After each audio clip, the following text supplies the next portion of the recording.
Welcome back to My Dad Watches The Bachelor. I'm Meredith, and I'm here with my co-host, my dad. Hello, Meredith. How are you doing today? I am doing great. I quite enjoyed last night's episode, so I'm excited to talk about it. Well, I was thinking about that because you always ask whether I enjoy the episodes. And, in the great scheme of life, I think the people that are listening to the show should not be watching this show because it's really bad for civilization in general. But as far as how the show rated versus other Bachelor shows, yeah, I thought last night's episode was a pretty good episode. Yeah, there was a limited sadness. I enjoyed the group date. We cut out a lot of the fat last night, and Katie's ready to find her man. Well, as I was saying before, I thought it felt like it was moving day, and Katie was making some decisions to move this thing forward, and as you said, cut out the fat, get rid of some of the guys that really didn't. She didn't have a connection with.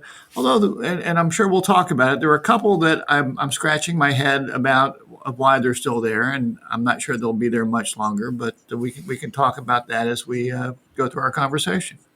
Okay, so with that, let's start with some highs. What were your highs of the episode? Well, I'm sort of a guilty sort of pleasure. I must say that there were lots of names for masturbation that I was not familiar with that I learned during the show last night because of young Katie's edict that the men refrain from that for, I don't know, how long? I think a week. But a week. So downtown Lester Brown getting jiggy with it. Low five, solo hockey, warming up the hot dog. I was not familiar with these terms, and it was educational for me as far as that went. And the whole Katie suggestion that the men not do that seemed to create some distress among them.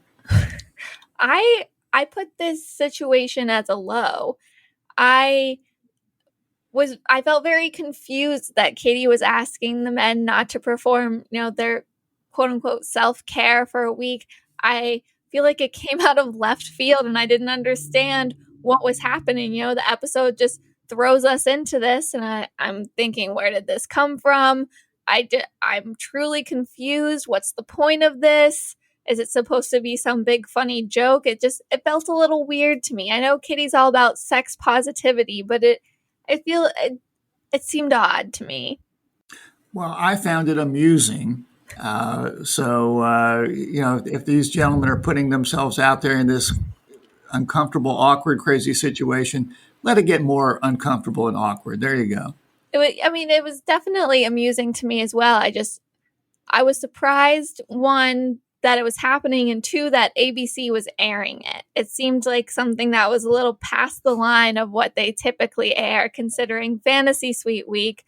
We just get a door closing with the lights turning off, and now they're talking about downtown Mr. Brown and how no one can do it for the week, but how Blake likes to take really long, hot showers, and after Blake snuck away to see Katie, he was talking about how he was ready for his happy ending.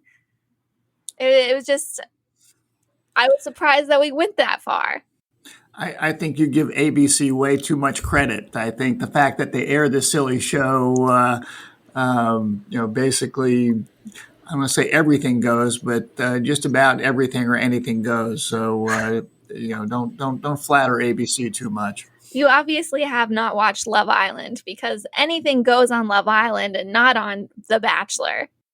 Well, I didn't know when the right time to bring this up, but another step toward the end of civilization seems to be occurring on HBO, where I sent you something that I stumbled across where they're having a show called F Boys, where F Boy Island. They've got some sort of islands, F Boy Island, where there are like 24 handsome, muscular men, half there for the right reason and half there, I guess, not for the right reason. And is F-boy a new term as well that my generation is not familiar with, or is that something that the HBO marketing department came up with? No, I get. Well, for normal people that aren't on a cable TV show, you call them fuck boys. That's a well-known term. Okay. Well, all right. Well, you're going to make our producer Moose work today, but go ahead. Okay, well, I don't think that we're going to be recapping F Boy Island, but I'm not opposed to watching it. Well, I don't think we'll be podcasting about that. So anyway, I digress. I apologize. What sort of highlights did you pick up during the show? I thought that the great royal debate of the group date had a lot of potential. I enjoy a good roast. I was at first thinking that the men were going to be dressing up as drag queens, which I was a bit more excited about. So I was like, poor Greg is he's just gonna lose his mind. Like, but Michael A seemed very into the drag queens, and Blake was confused whether or not he was supposed to be checking them out. But I love a good roast. I have a very sarcastic sense of humor. But I felt like for the most part this roast fell short. However, I did enjoy all the guys ganging up on Hunter. One of them that said, "I know you're a leprechaun and Katie has a heart of gold, but you can't add it to your pot." And, calling him out for having a top 4 list, which if we would like to talk about, Hunter thinks that the top 4 includes himself, Connor, and Greg. He didn't name a 4th person, and 2 out of his 3 top 4 did get sent home this week. So he really doesn't have a good grasp on what's going on. Well, I didn't really have strong feelings about the group date roast. I guess I would just observe that the folks that the gentlemen that seemed to go after Hunter, I think for the most part they all went home. I don't know if anybody who attacked Hunter is still there. So there might be a lesson out there for you of holding your tongue and focusing on Katie and not focusing on the other guys. Yeah, it was not a good ending for the union last night. That's for sure.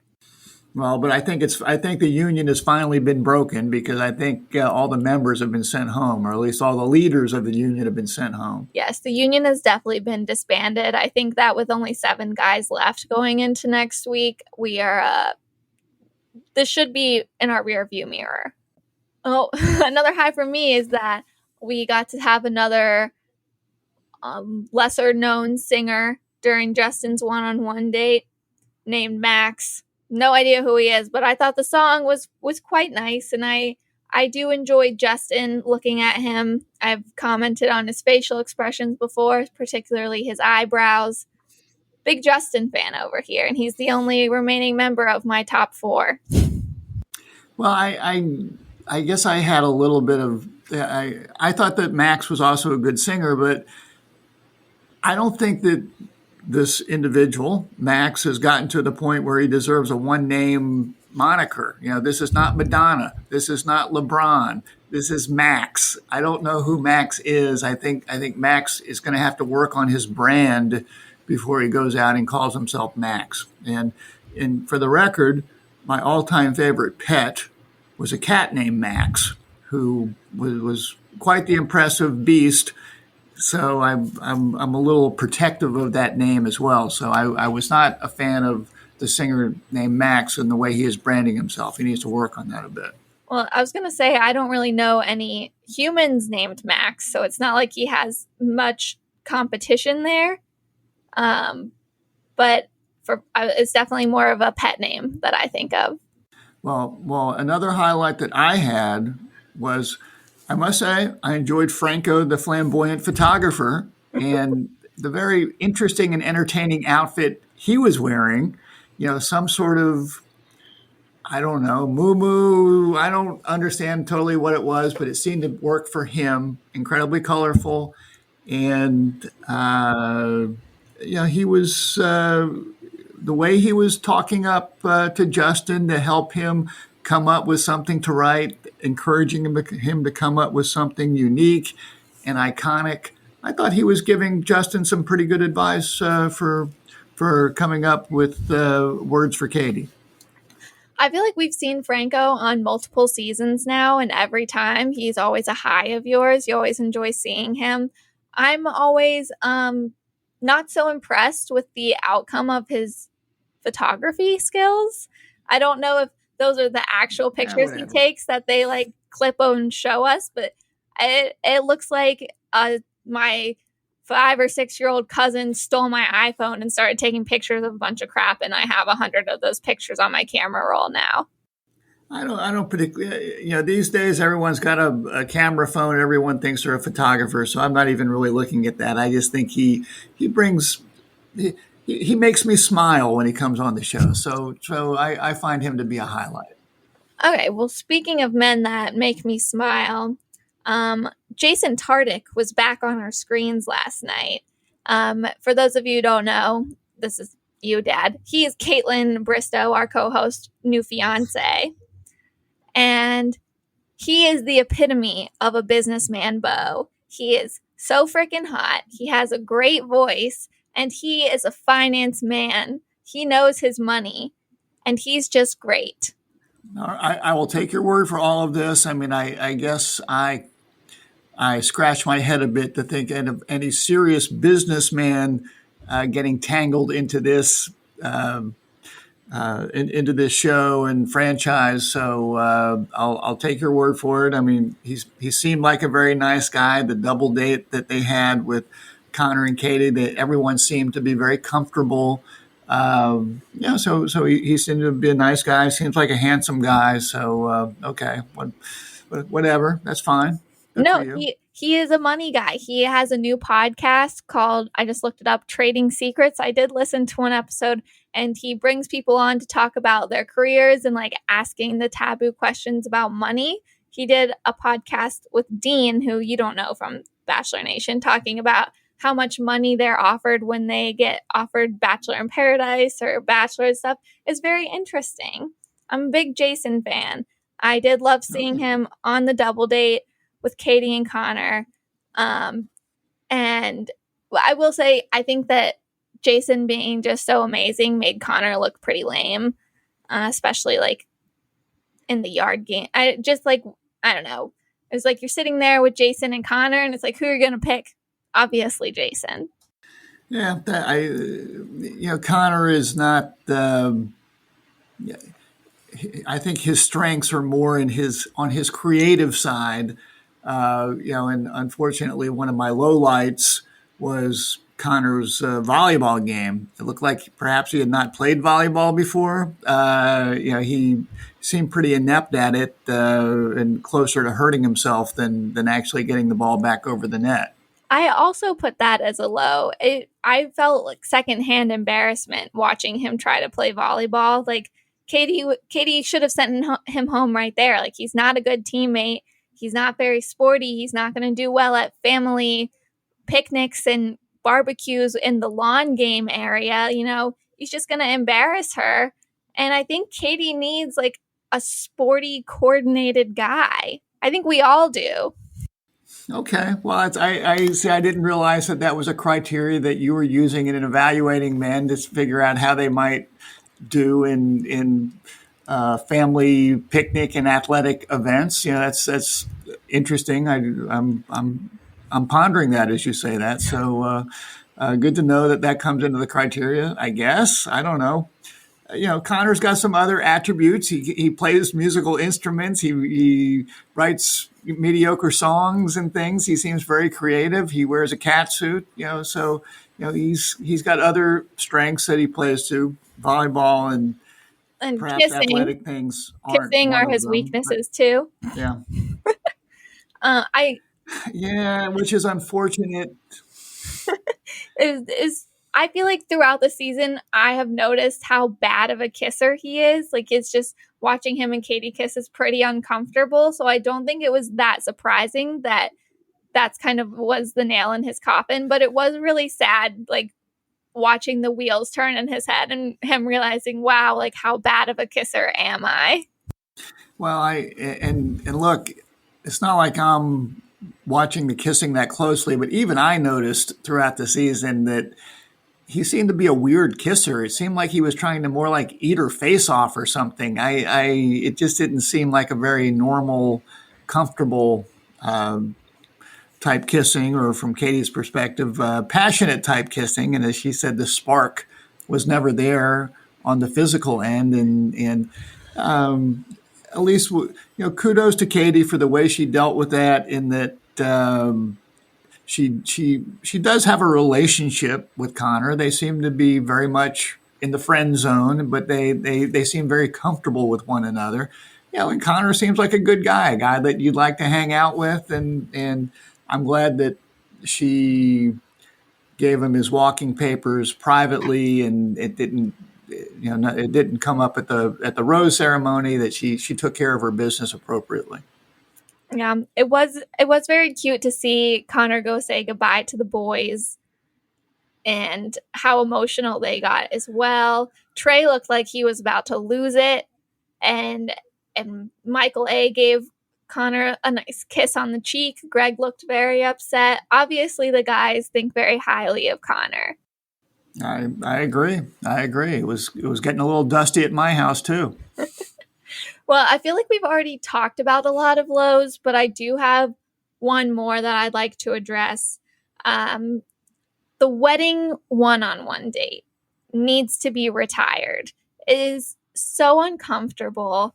This is Katie and Justin's first date. Like, we don't even really know if they have that much chemistry. I was thinking maybe Justin was going to get sent home on this one-on-one, and they were just, the producers were trying to make him and Katie feel uncomfortable and set him up for failure. Like, no one wants a wedding-themed date as their first date with someone. It's just, you're asking for it to crash and burn, in my opinion. So I was pleasantly surprised with how it went, but I think it definitely had a higher chance of failing. Well, I also had it as a low. Actually, I had Justin as a low, in that, to me, he just seems so robotic. He was like Mr. Roboto up there. He was obviously very nervous, and I guess that's understandable. But to me, he just showed no emotion. And Katie was saying, "Oh, we have such a great bond," and I was scratching my head saying, "Do you? I don't really know if I see it." I sort of came to the conclusion that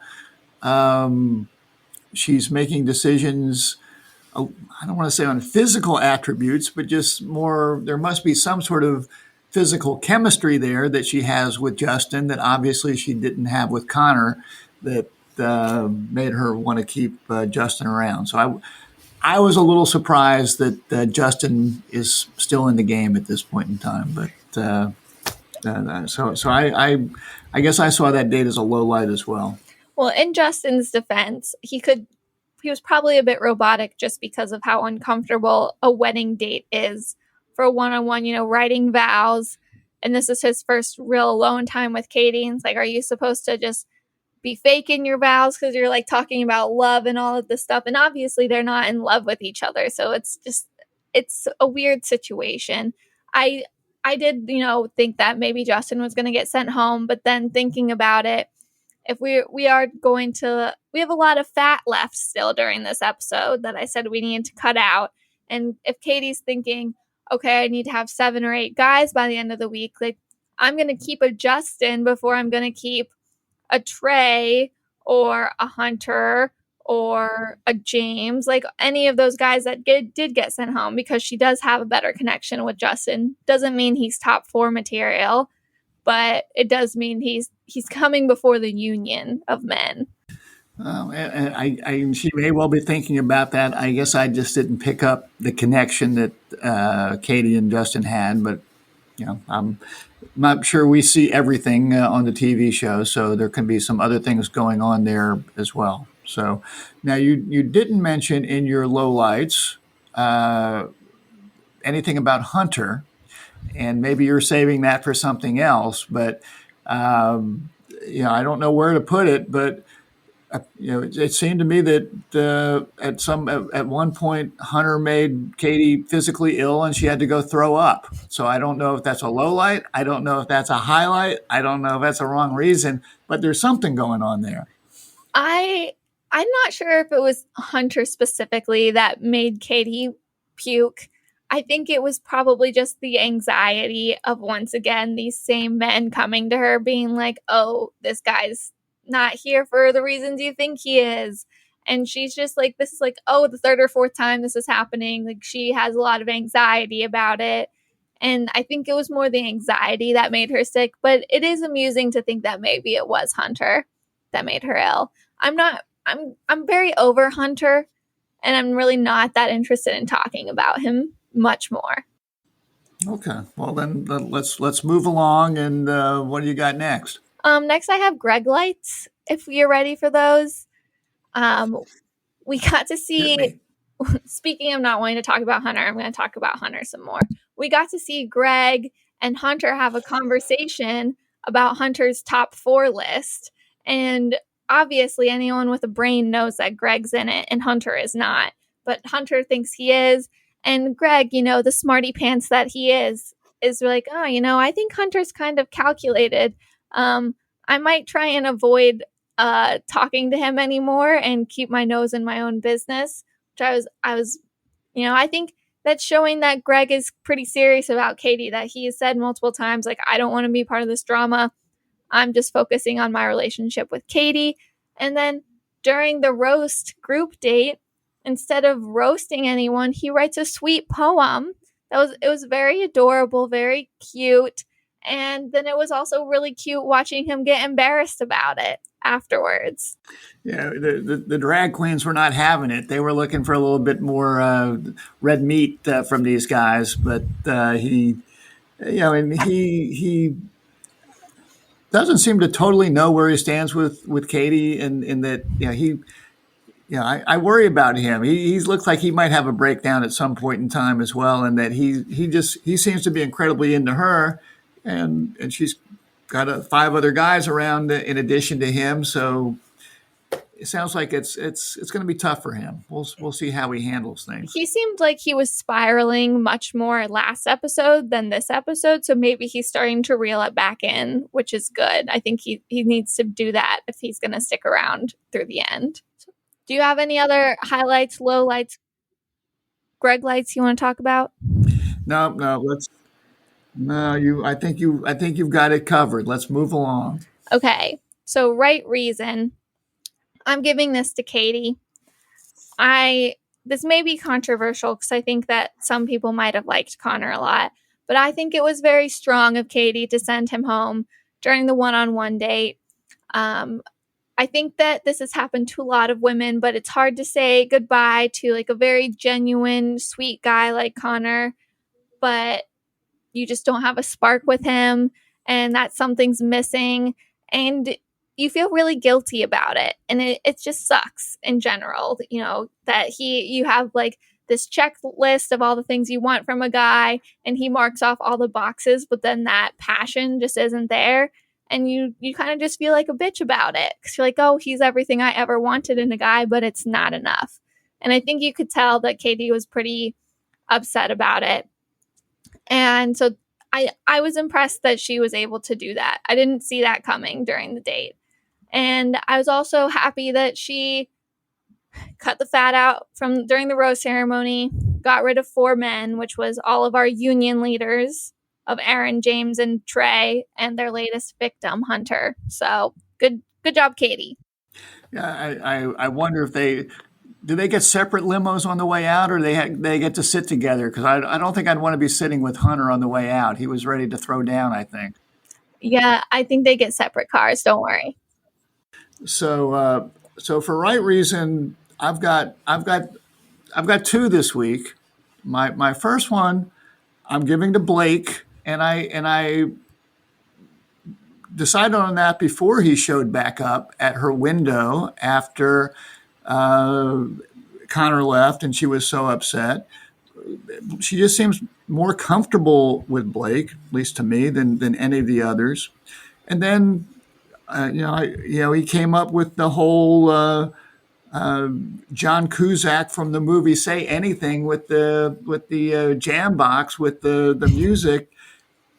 Great guy or opportunist, I don't know, but he really seemed to pick her up when she needed to be picked up. Have you seen the movie Say Anything? No, I have not. Okay, well, you need to. Okay, so a good a movie that you would enjoy. Interesting father-daughter relationship, boyfriend-girlfriend relationship. Anyway, Say Anything, John Cusack. But so number one, I'm giving it to Blake there. And my other right reason was just the whole bro love respect thing for Connor from the other guys. I felt that it was really genuine, and I've not watched all these seasons, but I just can't recall seeing the other guys react that sort of way when someone left. I found it quite touching. They really seem to care about one another. Hunter aside, and some of the other guys have run off, but there's a core of guys in there that they really seem like nice guys that like one another. So it's bro love. There you go. Yeah, I respect both of those choices. I think that I agree. So, wrong reason, I gave to the union leaders of Aaron, James, and Trey. Once again, using their time with Katie during the group date to throw Hunter under the bus, especially right after Katie said that some of her relationships weren't ready for something like hometowns that are coming in the next few weeks, and you really need to step it up and use this time wisely. And then all three of them still use their time to talk shit about Hunter. And I think that these three guys know that they weren't hometown material, so they were just going to try and drag people down with them. And I don't even like Hunter, but I was just starting to feel bad for him by the end of it. I don't really think that he ever did anything that terrible. He was just a bit too confident in himself, and the guys didn't like that. And the union, I thought it was more the union that made Katie get physically ill, just from having to continuously deal with them. Okay, well, I can see that one, and the one that I feel a little bad about was Trey. I like Trey. He seemed like a good guy. I think he did go down that road of I'm the protector of Katie, so I've got to tell her about these bad guys, which you shouldn't do, but. I was a little sad to see Trey leave. I thought he was a good guy. But anyway, to me, the wrong reason. And again, I've got two to share with you today. Number one, I just don't think she should have kept Justin around. I felt that date was not a good date. I thought that I just don't see a lot of connection between those two. I don't see a lot of emotion from Justin. I guess to me, he seems like a handsome, muscular guy, which is fine, but I just don't see the other connection there. So keeping Justin around, I thought was a wrong reason for Katie. And my other wrong reason is I'm going off a little bit here because I'm watching the show. I'm taping it. I do sip on a little bit of bourbon as I drink it. So by the end of the show, I'm, sometimes trying to figure out what I'm seeing. And the last few weeks, this celebrity dating game is coming on right after the show at 10 o'clock on ABC with Zooey Deschanel and Michael Bolton. And I'm trying to figure out, is this some sort of Saturday Night Live skit or is this a real show? I think it's a real show, and they're telling me that Michael Bolton is a love connoisseur. I've only watched the first 5 minutes of it or so, and then I've got to go to bed. But what's happening here? What's going on? We're coming out of a pandemic. We've run out of content. We've run out of ideas. Cut people some slack, okay? Well, I think Zooey Deschanel, I don't want to say she's an A-list star, but she's she's been in some good movies. She's had her own show. Now she's relegated to this with Michael Bolton. To me, this is just sad. Yeah, she's bad definitely decision by everyone. She's definitely fallen far since New Girl. Yeah. Anyway, so that bugged me. Sorry. Move along. All right. Back to The Bachelor, which this show our podcast is about. My MVP of the week, I'm giving to Blake. I quite, like you said, for Your right reasons. I think that his connection with Katie is very obvious. I don't personally get it. Don't find Blake attractive.